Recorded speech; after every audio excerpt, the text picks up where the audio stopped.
तो ये 8वें चरण का चुनाव है। इसके बाद एक और फेज है, उसके बाद नतीजों का इंतजार रहेगा।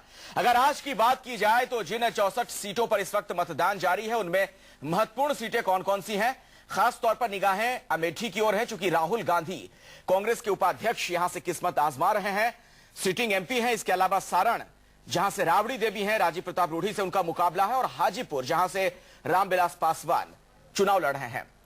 और इन सबके बीच राहुल गांधी आज पहुंचे हैं अमेठी, कुछ कह रहे हैं, सुन लेते हैं। वोट देना चाहिए महिलाओं को, युवाओं को, ये मेरा लक्ष्य है।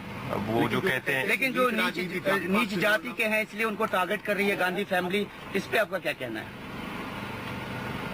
नीच कर्म होते हैं, नीच जाति नहीं होती, नीच कर्म होते हैं। आपको लगता है कि नीच सोच होती है? नहीं, नीच सोच होती है, गुस्से की सोच होती है, क्रोध की सोच होती है,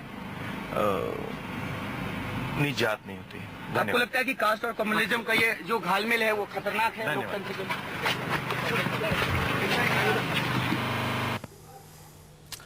तो ये अपने राहुल गांधी को सुना, और महत्वपूर्ण ये अपने दर्शकों को बता दें कि ऐसा पहली बार हो रहा है कि वोटिंग के दिन अमेठी में मौजूद हैं राहुल गांधी। अब से कुछ ही देर पहले फुर्सतगंज पहुंचे, हवाई पट्टी से वहां से अमेठी के लिए रवाना हो चुके हैं। जो बूथ मैनेजमेंट है उसकी निगरानी खुद आज करने वाले हैं राहुल गांधी। इस पूरे मामले में बातचीत करेंगे। हमारे साथ दो खास मेहमान लगातार बने होंगे, प्रदीप सिंह जी और कुर्बान अली साहब, दो वरिष्ठ पत्रकार हमारे साथ स्टूडियो में मौजूद हैं, उनसे हमारी बातचीत होगी। लेकिन पहले आपको अमेठी लिए चलते हैं। अशोक तिवारी हमारे संवाददाता वहां से जुड़ चुके हैं। अशोक, जरा तफसील से बताइए, क्या कुछ सवाल आप लोगों ने पूछे राहुल गांधी ने और जो जवाब मिला उसके बारे में बताएं। देखिए, मैं आपको बताऊं कि ये पहला मौका है जब राहुल गांधी अमेठी में चुनाव मतदान वाले दिन यहां पर पहुंचे हैं। खास बात यह भी है कि आज जब उनसे नरेंद्र मोदी के उस सवाल का जवाब मांगा गया था जिसमें नरेंद्र मोदी ने जब अमेठी में कुछ दिन पहले एक रैली की थी और ये कहा था कि मैं पिछड़ी जात से आता हूं, पिछड़ा कार्ड खेला था नरेंद्र मोदी ने और यहां पर उनको लामबंद करने की कोशिश की थी, एक मैसेज दिया था उस वर्ग, उस तबके में। तो राहुल गांधी ने उसके जवाब में कहा है कि जो जाति, आदमी की जाति नीचे नहीं होती बल्कि उसका कर्म नीचा होता है। तो सीधा सीधा जवाब दिया है नरेंद्र मोदी को राहुल गांधी ने। और बीते दिनों अगर यहाँ के घटनाक्रम पर नजर डालें, अमेठी में जिस तरह से चाहे वो प्रियंका गांधी आई हो, चाहे राहुल गांधी आए हो, उनके निशाने पर नरेंद्र मोदी रही, बीजेपी रही। और उसके बाद नरेंद्र मोदी यहां पर आए तो उन्होंने एक एक सवाल का जवाब, चाहे वो राहुल गांधी ने जिस तरह के आरोप भारतीय जनता पार्टी या नरेंद्र मोदी पर लगाए हो, या प्रियंका गांधी ने उनके ऊपर जिस तरह के आरोप लगाए हो, उसका जवाब नरेंद्र मोदी ने अपनी रैली के दौरान दिया था। तो कुल मिलाकर जो अमेठी है वो इस बार बेहद जो लड़ाई है यहाँ की बेहद दिलचस्प इसी लिहाज से होती जा रही है कि शायद ये एक तरह का दबाव कहा जाएगा जिसकी वजह से राहुल गांधी को मतदान वाले दिन अमेठी में आना पड़ा है। और अमेठी महत्वपूर्ण बात आप बता रहे हैं अशोक, मैं दोबारा आपके पास आता हूं और नीच राजनीति को लेकर जो बयान दिया राहुल गांधी ने उस पर भी हम बात करेंगे। लेकिन प्रदीप सिंह जी, आपसे मैं शुरुआत करना चाहूंगा और एक कमेंट लेना चाहूंगा। आज अमेठी में राहुल गांधी की मौजूदगी क्या दर्शाती है? नहीं, देखिए, बिल्कुल इससे साफ है कि पहली बार गांधी परिवार का जो ये किला है वो उनको खतरे में नजर आ रहा है। अभी तक की परंपरा ये रही है कि जिस दिन कैंपेनिंग खत्म होती है उसके बाद इस परिवार के लोग दिल्ली आ जाते हैं, पोलिंग के दिन मौजूद नहीं रहते।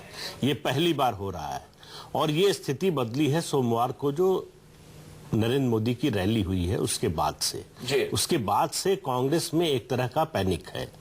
कांग्रेस के जो लोग हैं, वहां जो स्थानीय कार्यकर्ता हैं और यहां से जो लोग गए हैं, कल से एक सवाल सब लोग पूछ रहे हैं कि सिर्फ मार्जिन घटेगा या इससे ज्यादा कुछ हो सकता है। जी। राहुल गांधी हार जाएंगे अभी शायद किसी को नहीं लगता, लेकिन आशंका एक मन में आ गई है कि ये अनहोनी भी शायद हो सकती है। अब वो असंभव बात नहीं रह गई है। जी। जो आज से 3 दिन 4 दिन पहले तक लग रहा था कि ठीक है मार्जिन कम हो जाएगा, 3,30,000 से जीते थे, हो सकता है 15,000 से जीते, 20,000 से जीते, लेकिन जीतेंगे तो सही। जी। जो लोग विरोध कर रहे थे वो भी यही बात कह रहे थे कि भाई जीतेंगे तो सही, मार्जिन कम हो जाएगा। लेकिन अब लोगों के मन में थोड़ी शंका आ गई है, हो सकता है अब भी जीते हैं। हम ये नहीं कह रहे कि राहुल गांधी चुनाव हारेंगे। शंका आ गई है तो ये भी महत्वपूर्ण है। अमेठी के बारे में अगर बात की जाए, कांग्रेस का गढ़ है, किला है। कुर्बान अली साहब से भी मैं इस पर टिप्पणी लूंगा, लेकिन पहले दर्शकों को मैं बता दूं कि 8वें चरण के मतदान में बीजेपी के जिन 4 दिग्गजों की साख दांव पर लगी है उनमें पहला चर्चित नाम स्मृति ईरानी का तो है ही। अमेठी में वो मुकाबला है उनका राहुल गांधी से। इसके अलावा जो चेहरे हैं वो आप देख सकते हैं टेलीविजन स्क्रीन पर। वरुण गांधी सुल्तानपुर से, अनुराग ठाकुर हमीरपुर से और बीसी खंडूरी पौड़ी गढ़वाल से हैं। ये जो 4 बड़े चेहरे हैं उनकी तरफ निगाहें रहेंगी। और सुल्तानपुर भी महत्वपूर्ण, और उत्तर प्रदेश में खासतौर पर इस चरण में जो मतदान जारी है, यहां पर एक भी सीट भारतीय जनता पार्टी के खाते में नहीं आई थी पिछले चुनाव में। इसलिए बीजेपी और तथाकथित मोदी की जो लहर है उसकी भी परीक्षा है। आज कांग्रेस के जिन दिग्गजों की किस्मत ईवीएम में बंद होगी उनके बारे में भी आपको बता दें। पहला नाम तो राहुल गांधी का है, जिनका जिक्र हम इस बुलेटिन की शुरुआत से ही कर रहे हैं। इसके अलावा बेनी प्रसाद वर्मा गोंडा से, पल्लम राजू है काकीनाडा से, रेणुका रावत हरीश रावत की पत्नी है, हरिद्वार से वो भी चुनाव लड़ रही हैं। ये 4 बड़े चेहरे कांग्रेसी खेमे से। इसके अलावा भी कई महत्वपूर्ण सीटें हैं इस चरण में। अगर बात की जाए 64 सीटों पर जो मतदान जारी है, ये अलग अलग बड़े नाम, रामविलास पासवान हाजीपुर से एलजेपी के उम्मीदवार, और जाहिर तौर पर कहीं ना कहीं एलजेपी के लिए अस्तित्व की लड़ाई भी है। पिछली बार ये अपना खाता भी नहीं ये पार्टी खोल पाई थी। कमलकांत बत्रा आपके उम्मीदवार हमीरपुर से, मुनमुन सेन टीएमसी से बांकुरा से, इसके अलावा वासुदेव आचार्य सीपीएम के बड़े नेता, सदन में नेता भी हैं, इनकी किस्मत भी दांव पर है।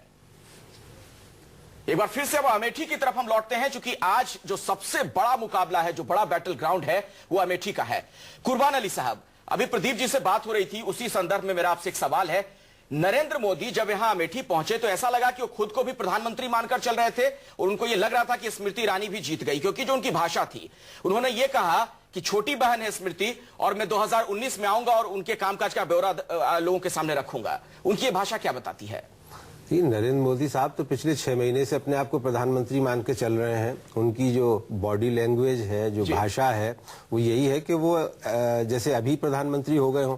लेकिन जाहिर है कि ये लोकतंत्र है, और इसमें और जो जिस तरह की राजनीति इस फिलहाल है, उसमें ये पहले से मान लेना कि साहब ऐसा होने वाला है, इस पे मैं कहूँगा कि ये जरा सा अतिशयोक्ति है।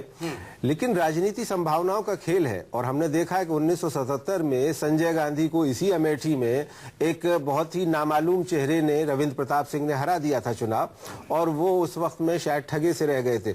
इंदिरा गांधी के बारे में कोई कल्पना नहीं कर सकता था कि राजनारायण उन्हें हरा देंगे 50,000 वोटों से। तो संभव कुछ भी है, लेकिन ये जरूर है कि जो माहौल है अमेठी और रायबरेली में मान के चला जाता था, ये अच्छी बात है। मैं समझता हूँ इसे लोकतंत्र के लिए कि ये खतरा बना रहना चाहिए कि आप हार भी सकते हैं। जीत और हार का अंतर होना कोई बात नहीं है। सवाल ये है कि आपके अंदर ये डर होना चाहिए कि आप लोकतंत्र में जनता के सेवक हैं। आपको ये गुमान नहीं होना चाहिए कि आप शासक हैं, आप राजा हैं, आप रूलर हैं। और अगर इस वजह से आज राहुल गांधी अमेठी पहुंचे हैं तो मैं समझता हूं कि ये एक अच्छी बात है। जी जी, और तमाम जो दिग्गज हैं उन्हें ये लगे उनका किला दरक सकता है। जाहिर तौर पर यह खूबसूरती लोकतंत्र की होनी चाहिए। वैसे आज आंध्र प्रदेश का भी जिक्र करना पड़ेगा, क्योंकि राज्य के बंटवारे के बाद आज सीमांध्र में विधानसभा के लिए भी वोटिंग हो रही है। प्रदेश का मुखिया बनने की तमन्ना सीट संजोए हुए जगन मोहन रेड्डी पुलिवेंदुला विधानसभा सीट से अपनी पार्टी वाईएसआर कांग्रेस के बैनर तले मैदान में है। तस्वीरें हम आपको दिखा रहे हैं जब जगन मोहन रेड्डी वोट डालने के लिए पहुंचे, और चंद्रबाबू नायडू भी पहुंचे। चंद्रबाबू नायडू भी 10 साल से सत्ता से बाहर है। जाहिर तौर पर एक बड़ा दाव उनके लिए भी। तेलुगु देशम पार्टी के मुखिया चंद्रबाबू नायडू अपनी परंपरागत सीट कप्पम से विधानसभा चुनाव लड़ रहे हैं। प्रदीप सिंह जी, बदली हुई परिस्थितियों में आंध्र प्रदेश का जो ये चुनाव है कितना महत्वपूर्ण साबित होने जा रहा है? नहीं, देखिए, बहुत सी राजनीतिक ताकतों के लिए और शख्सियतों के लिए ये एक तरह से सर्वाइवल का सवाल है। जगन मोहन रेड्डी, उनकी पार्टी का क्या होगा, ये चुनाव तय करेंगे। टीआरएस वो उधर तेलंगाना में चला गया, जिसका चुनाव हो चुका है, लेकिन उसका भविष्य क्या होगा। इसी तरह से चंद्रबाबू नायडू 10 साल से सत्ता से बाहर हैं, लगातार कोशिश कर रहे हैं, लेकिन एक तरह से राजनीति में आंध्र प्रदेश की हाशिए पर चले गए थे लगभग, फिर बाउंस बैक किया है। और उनको लग रहा है कि इस बार नरेंद्र मोदी का साथ लेने के बावजूद उनको मुस्लिम वोटों का नुकसान नहीं होगा। ये उनका असेसमेंट किस आधार पर है नहीं मालूम मुझे, लेकिन निश्चित रूप से जिस तरह से वो इच्छुक थे कि बीजेपी से अलायंस हो जाए, जिस तरह से वो चाहते थे कि नरेंद्र मोदी जो भी रोड शो करें या रैली करें उसमें वो भी शरीक हों, उससे लगता है उनको कि कहीं उनको लग रहा है कि बीजेपी के साथ जाने से उनको 10 साल बाद अब लग रहा है कि फायदा हो सकता है। होगा कि नहीं ये 16 तारीख को पता चलेगा। लेकिन बीजेपी जो आंध्र प्रदेश में लगभग खत्म हो गई थी, पहले भी बहुत ज्यादा उसका असर नहीं था, बड़ा संगठन कोई नहीं था, एक तरह से फिर से बाउंस बैक कर रही है, खासतौर से तेलंगाना के क्षेत्र में। अब वो नरेंद्र मोदी की लहर है या संगठन का है या बदली हुई राजनीतिक परिस्थितियां हैं या इन सब का मिला जुला असर है, और उसका कितना फायदा वोट में होता है और कितना वो सीट में बदलती है, ये तो 16 मई को ही पता चलेगा। और जगनमोहन रेड्डी के अलावा और कौन से बड़े चेहरे हैं जिन पर आज नजर बनी रहेगी, वो भी अपने दर्शकों को जरा तफसील से बता देते हैं। ये देख सकते हैं आप, मुनमुन सेन बांकुड़ा पश्चिम बंगाल से टीएमसी के टिकट पर चुनाव लड़ रही हैं।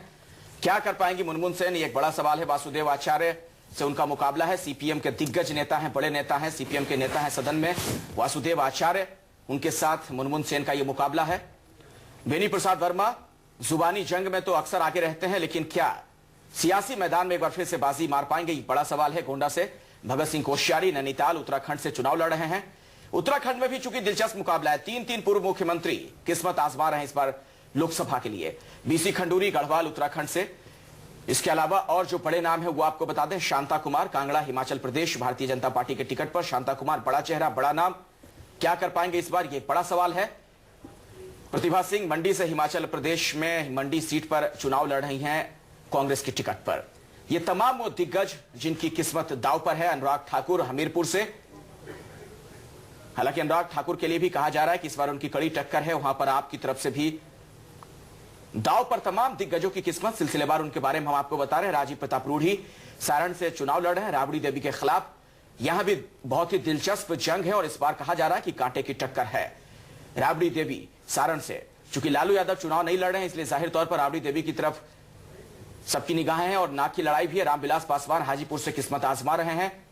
करारी शिकस्त झेलने के बाद एलजेपी के लिए बहुत कुछ दांव पर। और वरुण गांधी, गांधी परिवार के ही दूसरे गांधी जो भारतीय जनता पार्टी में है, सुल्तानपुर से इस बार चुनाव लड़ रहे हैं।